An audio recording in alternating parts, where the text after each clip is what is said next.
Welcome to Learn English Online News and Quick English Learning. Study English the smart way and learn English fast with our daily English news headlines. Let's get started. Live from NPR News in Washington, I'm Dan Ronan. The assassination of political activist Charlie Kirk at Utah Valley University yesterday has raised concerns about security and free speech on college campuses. NPR's Martin Costi reports. Security experts have focused on the fact that the Charlie Kirk event was open air with no screening of spectators to get in. There's been speculation that whenever contentious ideas are involved, these open-air events may no longer be feasible on college campuses. But Rodney Chapman, vice president of the International Association of Campus Law Enforcement Administrators, says campus police chiefs are not strangers to handling controversial visits. I think outdoor events typically have greater risk. Does that mean that these will be impossible to have going forward? I don't think so. But another former campus police chief tells NPR that this shooting may be, quote, a game changer when it comes to the degree of security that campuses bring to politically charged events. Martin Costi, NPR News. Some 300 South Korean citizens are on their way back to Seoul today after being detained in Georgia last week by federal immigration authorities. As WABE's Sam Greenglass reports, the South Korean workers were helping to open a massive electric vehicle battery plant that has been championed by top Georgia Republicans. Republicans in Georgia spent years building ties with companies in South Korea, culminating in Hyundai locating a multi-billion-dollar electric vehicle plant near Savannah. But the raid last week at the battery facility has put some Republicans like Governor Brian Kemp in a tricky position, says GOP strategist Brian Robinson. He's got to, on the one hand, consider his politics in Georgia, but also he's got to make sure that the South Koreans feel appreciated and make sure that bridges don't get burned. The raid is highlighting some tensions between President Trump's immigration crackdown and his push to reinvigorate American manufacturing. For NPR News, I'm Sam Greenglass in Atlanta. Inflation rose last month as consumers paid more for gasoline and groceries. NPR's Scott Horsley reports on the latest cost of living index. Consumer prices in August were up 2.9% from a year ago. That's a sharper annual increase than the previous month.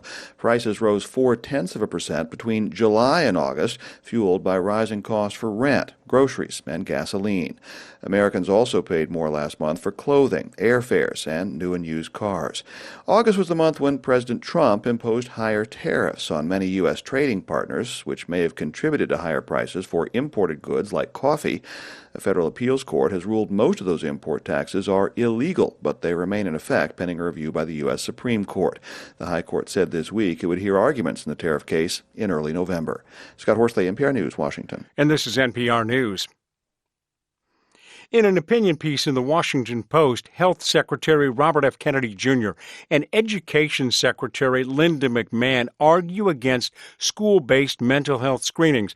They write that schools need to, quote, offer natural sources of mental health well-being, close quote. NPR's Ritu Chatterjee has more. The two secretaries argue that schools must turn to things like, quote, strong families, fitness and nutrition, and hope for the future, close quote, to help kids. They say mental health screens, diagnoses, and talk therapy create stigmas that stay with children. Psychologist Benjamin Miller chairs the advisory board for the mental health nonprofit Inseparable. He says mental health screens are like those for physical health, intended for early detection so someone at risk can get help before it develops into a health crisis. We screen all the time in schools for things like vision and hearing. So it makes a lot of sense that we would just continue to screen for things that are equally as important, like our mental health, which is so foundational. Ritu Chatterjee, NPR News.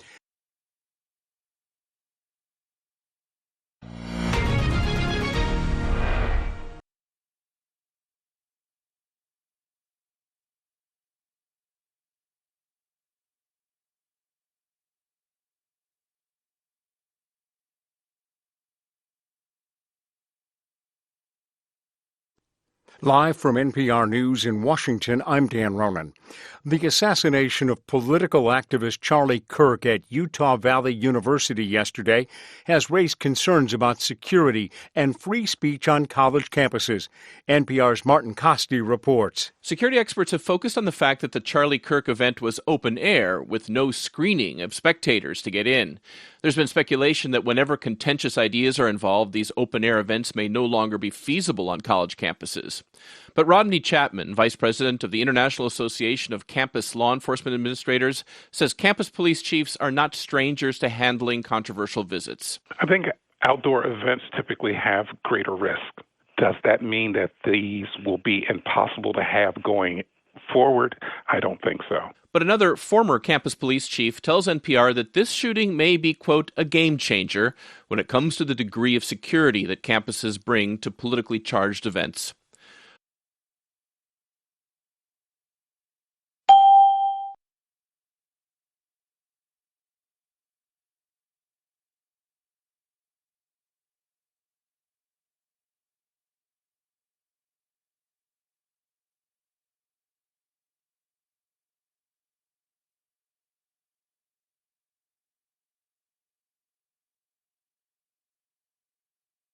Some 300 South Korean citizens are on their way back to Seoul today after being detained in Georgia last week by federal immigration authorities. As WABE's Sam Greenglass reports, the South Korean workers were helping to open a massive electric vehicle battery plant that has been championed by top Georgia Republicans. Republicans in Georgia spent years building ties with companies in South Korea, culminating in Hyundai locating a multi-billion-dollar electric vehicle plant near Savannah.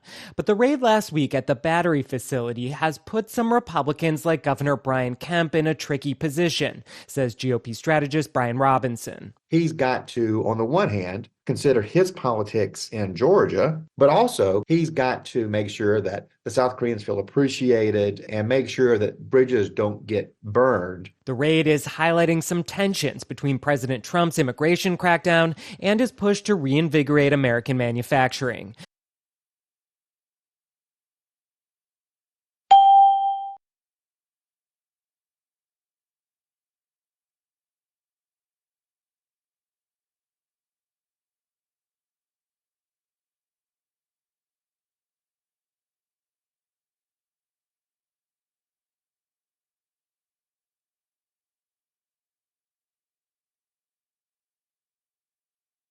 Inflation rose last month as consumers paid more for gasoline and groceries. NPR's Scott Horsley reports on the latest cost of living index. Consumer prices in August were up 2.9% from a year ago. That's a sharper annual increase than the previous month.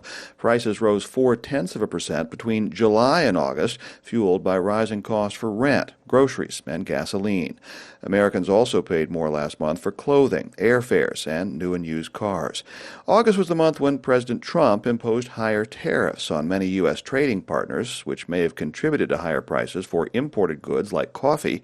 A federal appeals court has ruled most of those import taxes are illegal, but they remain in effect pending a review by the U.S. Supreme Court. The High Court said this week it would hear arguments in the tariff case in early November.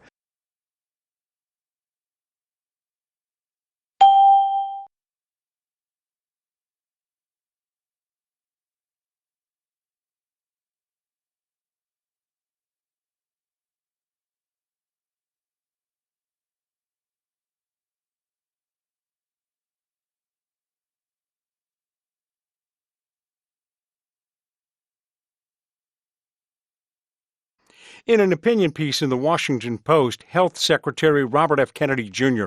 and Education Secretary Linda McMahon argue against school-based mental health screenings. They write that schools need to, quote, offer natural sources of mental health well-being, close quote. NPR's Ritu Chatterjee has more. The two secretaries argue that schools must turn to things like, quote, strong families, fitness and nutrition, and hope for the future, close quote, to help kids. They say mental health screens, diagnoses, and talk therapy create stigmas that stay with children. Psychologist Benjamin Miller chairs the advisory board for the mental health nonprofit Inseparable.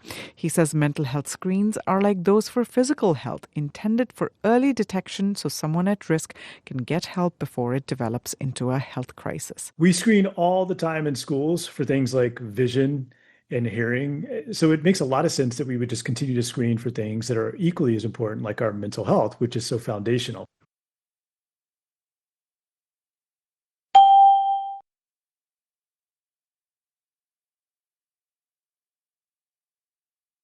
Five. The phrase game changer in this shooting may be a game changer means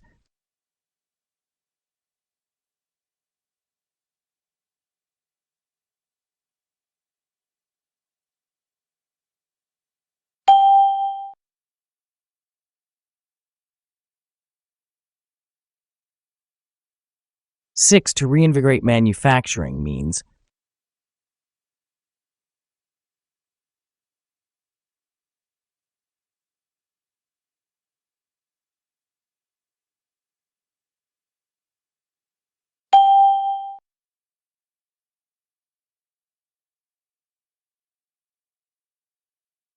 7.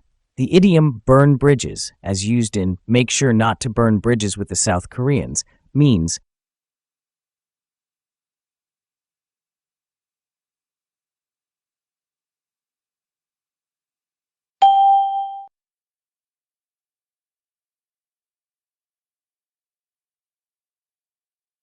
8. Contentious ideas are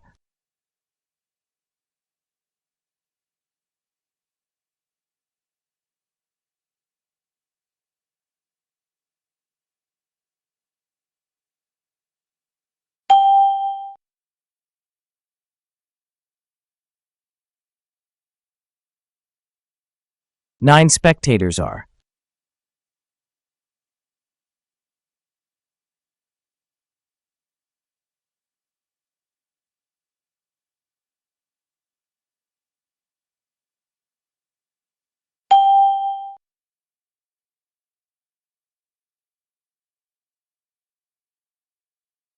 10. Highlighting tensions means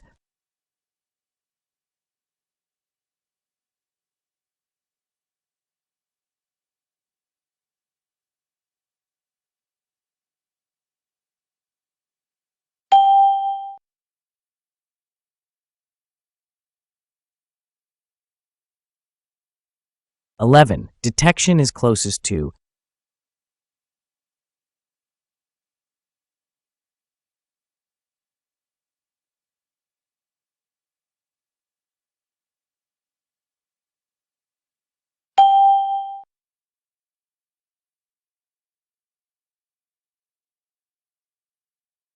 12. Remain in effect means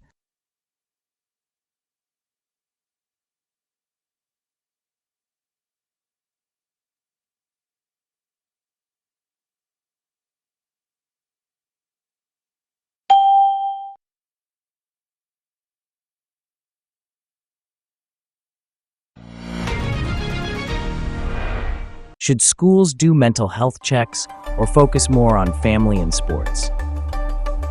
Please share your ideas in the comments.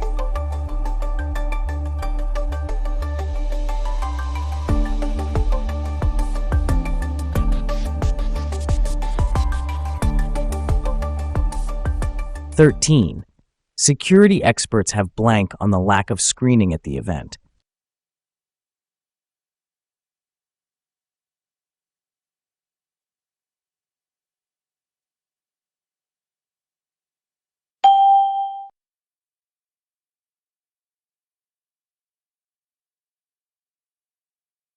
"14. The shooting may be a blank changer for campus security.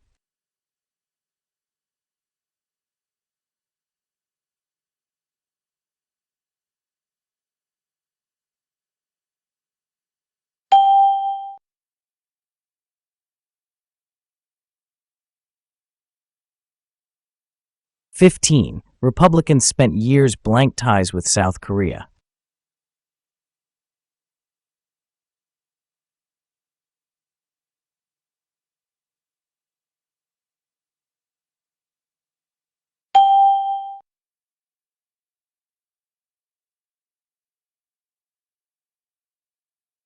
"16. Screenings are intended for early blank of problems.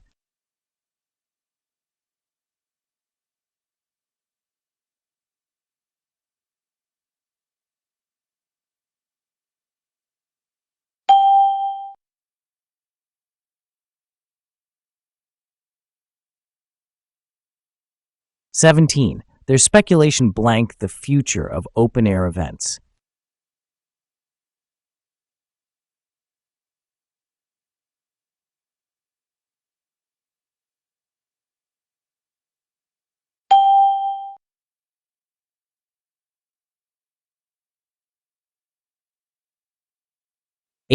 The raid took place blank a battery facility.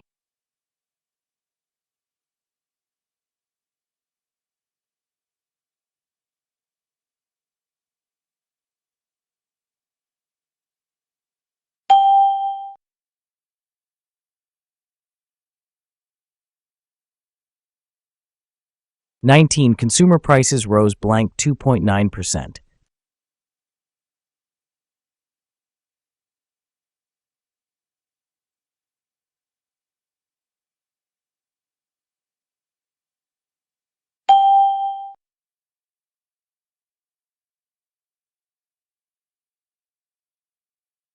20. Children can be helped before problems develop blank a crisis.